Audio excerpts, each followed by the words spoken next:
Hi hello. അപ്പോൾ എല്ലാവർക്കും നമ്മളൊരു പുതിയൊരു വീഡിയോയിലേക്ക് സ്വാഗതം. അപ്പോൾ നിങ്ങളുടെ സ്വന്തം ശരണിയാണ്. ഇന്നൊരു കുഞ്ഞൊരു ഈവനിങ് വ്ലോഗാണ് കേട്ടോ. അപ്പോൾ നമ്മളിന്ന് പുറത്ത് പോകാൻ വേണ്ടിയിട്ട് ഇറങ്ങുകയാണ്. അതിന് മുന്നേ നിങ്ങൾക്ക് ഒരു അൺബോക്സിങ് കാണിച്ചു തരാം. ഇതെൻ്റെ ഒരു നെഞ്ചിടിപ്പ് കൂട്ടിയൊരു അൺബോക്സിംഗ് എന്ന് വേണം പറയാനായിട്ടോ. ഞാനിത് ഒരുപാട് പ്രതീക്ഷയോടെ, അതായത് നമ്മളിന്ന് പുറത്തോട്ട് പോകുമ്പോൾ ഇടാമെന്നും പറഞ്ഞ് ഞാൻ പിന്നെ എടുത്ത് പെട്ടെന്ന് പൊട്ടിച്ച് നോക്കുകയാണ്. അപ്പം കഴിഞ്ഞൊരു വ്ലോഗിനകത്ത് നമ്മൾ കാണിച്ചിട്ടുണ്ടായിരുന്നു ഇതോടെ കുഞ്ഞൻ എനിക്കൊരു വാങ്ങിച്ചൊരു ജീൻസ്, അതെനിക്ക് വലുതായതുകൊണ്ട് റിട്ടേൺ വിട്ടു. മെറ്റീരിയൽ ക്വാളിറ്റിയൊക്കെ എനിക്ക് ഭയങ്കരമായിട്ട് ഇഷ്ടപ്പെട്ടായിരുന്നു. അതിൻ്റെ സെയിം തന്നെ നമ്മൾ സൈസ് കുറഞ്ഞതാണ് കേട്ടോ മേടിച്ചത്. പക്ഷേ ഇത് കണ്ടപ്പോൾ എനിക്ക് എന്തെന്നില്ലാത്തൊരു വിഷമം തോന്നി. കാരണം ഇത് എനിക്ക് യൂസ്ഡ് ഐറ്റം പോലെ തോന്നി. കാരണം ഇരിക്കുന്ന ആ ഒരു ഭാഗത്തേക്ക് ഇങ്ങനെ ഒരു മെറ്റീരിയൽ ഒരുമാതിരി ഇരുന്നിട്ട് വരുമ്പോൾ നമ്മൾ കുറച്ച് ആ ഒരു മെറ്റീരിയൽ ഇങ്ങനെ വലിഞ്ഞു വരുമല്ലോ, അതേപോലെയൊക്കെ. പിന്നെ നല്ലൊരു ബ്ലാക്ക് അല്ല കേട്ടോ, ഒരു ഫെയ്ഡായ കളർ പോലെ തോന്നി.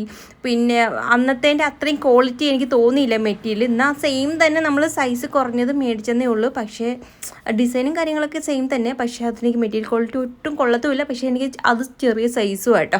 അങ്ങനെ പിന്നെ അത് റിട്ടേൺ വിട്ടു. അതിൻ്റെ വക ക്യാഷും കുറച്ച് പോയി കേട്ടോ. അങ്ങനെ പിന്നെ ഇതാ നമ്മൾ നേരെ ഒരുങ്ങി പിന്നെ നമ്മൾ കുഞ്ഞൻ ജോലി ചെയ്യുന്നിടത്ത് വന്നു. അവിടെ നിന്ന് പിന്നെ കുഞ്ഞിനുമായിട്ട് നമ്മൾ ഒരിടം വരെ പോവുകയാണ്. അപ്പോൾ ഏതാന്നൊക്കെ വഴിയേ നിങ്ങൾക്കെടുത്ത് ഞാൻ പറയുന്നതായിരിക്കും.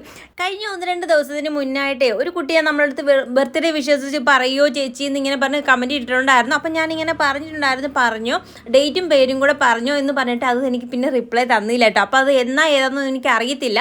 അപ്പോൾ നിങ്ങളിങ്ങനെ എനിക്ക് കമൻറ്റ് ഇടുന്ന സമയത്ത് നിങ്ങളുടെ പേരും ആ ഒരു ഡേറ്റും കൂടെ പറഞ്ഞാൽ ഞാൻ അത് കാണുമ്പോഴത്തേക്കും നിങ്ങൾക്ക് ആ ഒരു സമയത്ത് തന്നെ ഏതെങ്കിലും വീഡിയോയ്ക്കകത്ത് അത് ഞാൻ മെൻഷൻ ചെയ്യുന്നതായിരിക്കും. ആ ഒരു ദിവസം വിശ്വസ് അറിയിക്കുന്നതായിരിക്കും. പക്ഷേ നേരത്തെ കൂട്ടി പറയണമെന്ന് മാത്രമേ ഉള്ളൂ കേട്ടോ. അപ്പോൾ ഈ ഒരു കുട്ടിയുടെ ബർത്ത്ഡേ വിശ്വസ് എന്താണെന്ന് പറയേണ്ടതെന്നൊന്നും എനിക്ക് അറിയത്തില്ല. അതുകൊണ്ടാണ് ഞാൻ പറയാതിരുന്നത്. ഞാൻ ചോദിച്ചിട്ട് റിപ്ലൈ തന്നില്ല കേട്ടോ. പിന്നെ അങ്ങനെ നമ്മൾ നേരെ RP മാളിലോട്ടാണ് എത്തിയത്. അപ്പം ഇവിടെ എന്തിനാണ് വന്നതെന്ന് വെച്ചാൽ ഫോൺ വാങ്ങിക്കാൻ വേണ്ടി വന്നതാണ്, എനിക്കല്ല കേട്ടോ. അപ്പോൾ അനിയത്തിക്ക് വേണ്ടിയിട്ടായിരുന്നു. അപ്പോൾ അവൾക്ക് ഫോൺ അവളുടെ കയ്യിലുണ്ട്. പക്ഷേ ഒരു 3-4 വർഷം പഴക്കമുള്ളൊരു ഫോണാണ് കേട്ടോ. അപ്പോൾ അവൾ അത് ഇതുവരെ വലിയ കുഴപ്പവും കാര്യങ്ങളൊന്നും ഇല്ല. പക്ഷേ അവൾക്കൊരു ചാനൽ, ചെറിയൊരു കുഞ്ഞു ചാനൽ ഇപ്പം തുടങ്ങിയിട്ടുണ്ട്.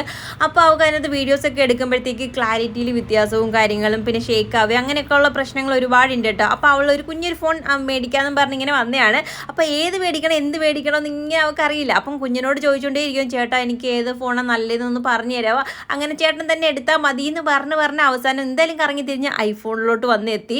അങ്ങനെ അവൾക്ക് ഭയങ്കര സന്തോഷമായി കേട്ടോ. കാരണം അങ്ങനെ ഇപ്പം നമ്മൾ ഇപ്പോഴത്തെ അവസ്ഥയിൽ നമുക്ക് ഐഫോൺ മേടിക്കാൻ പറ്റുമെന്ന് ഒട്ടും പ്രതീക്ഷയില്ല അവൾ. അപ്പം ഇത് നമ്മൾ EMI എടുത്തിയാട്ടോ, അല്ലാതെ നമ്മൾ റെഡി ക്യാഷ് കൊടുത്തതൊന്നും അല്ല. എന്തായാലും മാസം തോറും കുറേശ്ശെ അടച്ചാൽ മതിയല്ലോ. അവളിപ്പം ആ ഒരു ആൻഡ്രോയിഡ് ഫോണായിട്ട് തന്നെ അവളൊരു 3-4 വർഷം അവൾ അത് കണ്ടിന്യൂസ് ആയിട്ട് യൂസ് ചെയ്തുകൊണ്ടിരിക്കുകയാണ്. ഒരു കുഴപ്പമില്ല. അപ്പോൾ ഇത് അവൾ അതേപോലെ യൂസ് ചെയ്യുമല്ലോ. അതുകൊണ്ട് പിന്നെ നല്ലൊരു ഫോൺ അങ്ങ് എടുക്കുക എന്നുള്ള രീതിയിൽ കുഞ്ഞൻ പറയുമായിരുന്നു കേട്ടോ. അങ്ങനെ പിന്നെ ഒരു ഫോണൊക്കെ മേടിച്ചു. അതിൻ്റെയൊക്കെ സന്തോഷത്തിൽ പിന്നെ ഞങ്ങൾ നേരെ തിരിച്ച് വരുന്ന വഴിക്ക് തന്നെ നമ്മളൊരു തട്ടുകടയിൽ കയറി ഫുഡൊക്കെ കഴിക്കുമായിരുന്നു. അപ്പോൾ അവിടുത്തെ ഇതിന് മുന്നേ നമ്മൾ ഈ തട്ടുകടയിൽ വന്ന് ഫുഡ് കഴിച്ചിട്ടുണ്ട് കേട്ടോ. അടിപൊളി ഫുഡാണ്. അതുകൊണ്ട് തന്നെ ഞങ്ങൾ പിന്നെ വിചാരിച്ചു നമ്മൾ വലിയ ഹോട്ടലിൽ കയറി കഴിക്കുന്നേക്കാൾ ഈ കുഞ്ഞ് തട്ടുകടയിൽ നിന്ന് കഴിക്കുമ്പോൾ ഒരു വല്ലാത്തൊരു സന്തോഷമല്ലേ. അപ്പോൾ എല്ലാവരും ഒക്കെ ആയിട്ട് ഇങ്ങനെ അതും പുറത്തെ ആ ഒരു ചുറ്റുപാടൊക്കെ കണ്ടിരുന്ന് കഴിക്കാൻ നല്ല രസമാണ്. ഞങ്ങളങ്ങനെ പിന്നെ 3 പേരും കൂടെ ഇരുന്ന്, ഇതിന് മുന്നേ ഞങ്ങൾ 3 പേരും കൂടെ ആയിരുന്നു ഇവിടെ വന്നിരുന്ന് ഫുഡ് കഴിച്ചിട്ടുള്ളത്. അങ്ങനെ പിന്നെ ഞങ്ങൾ പിന്നെ ഫുഡൊക്കെ കഴിച്ചു. അവിടുന്ന് നേരെ തിരിച്ചു. അപ്പോഴത്തേക്ക് വെള്ളം കുടിച്ചില്ലായിരുന്നു കേട്ടോ. വെള്ളം കുടിക്കാൻ അങ്ങ് ദാഹിച്ചിട്ട് വയ്യായിരുന്നു. അപ്പം കുഞ്ഞൻ പറഞ്ഞ ഒരു ബേക്കറി കയറി 7up എന്തെങ്കിലും മേടിച്ചിട്ട് വാ എന്നും പറഞ്ഞിട്ട് നേരെ ഒരു ബേക്കറി വന്നു. 2ാം കുറ്റി വന്നിട്ട് ഒരു ബേക്കറി കയറി. അവിടുന്ന് പിന്നെ ഒരു 7up തോന്നുന്നു കേട്ടോ മേടിച്ചു. അവിടെ ഒരു പൂച്ച എടുപ്പുണ്ടായിരുന്നു, നല്ല രസമുണ്ടായിരുന്നു അതിനെ കാണാൻ കേട്ടോ. അങ്ങനെ പിന്നെ ഞങ്ങൾ അവിടെ തന്നെ ഇരുന്ന് വെള്ളമൊക്കെ കുടിച്ചിട്ട് പതിയെ വീട്ടിൽ വന്നു. അപ്പം നമ്മുടെ വീഡിയോയിൽ നിന്ന് ഇത്രയൊക്കെ ഉള്ളൂ. അടുത്ത വീഡിയോ കാണുന്നതായിരിക്കും.